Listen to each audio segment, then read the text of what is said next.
Today, cryptocurrencies have become a global phenomenon known by most people, but understood by few. In 2018, you'll have a hard time finding a major bank, accounting firm, software company, or government that hasn't researched cryptocurrencies or started a blockchain project.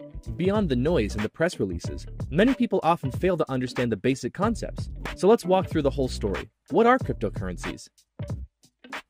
Satoshi invented Bitcoin in 2008 as a peer-to-peer electronic cash system. To realize digital cash, you need a payment network with accounts, balances, and transactions. That's easy to understand.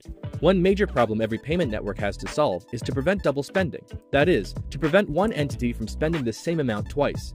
Usually, this is done by a central server who keeps records of all the balances. In a decentralized network, you don't have this server, so you need every single entity of the network to do this job. Every peer in the network needs to have a full list with all the transactions to check if future transactions are valid, or an attempt to double spend. But how can these entities keep a consensus about these records? If the peers on the network disagree about one single minor balance, everything breaks. They need absolute consensus. Nobody knew how to achieve this until Satoshi proved it was possible. Cryptocurrencies are a key part of this solution. To illustrate this, we'll look at the transactions on the network. A transaction is a file that says, Bob gives X Bitcoin to Alice and is signed digitally by Bob. Once signed, the transaction is broadcasted to the network, sent from one peer to every other peer. This is standard P2P technology. Nothing special happening here. After a specific amount of time, the transaction gets confirmed. Only miners can confirm transactions. This is their job in a cryptocurrency network. They take transactions, stamp them as legitimate, and spread them in the network. After a transaction is confirmed by a miner, every node has to add it to its database. It has to become part of the blockchain.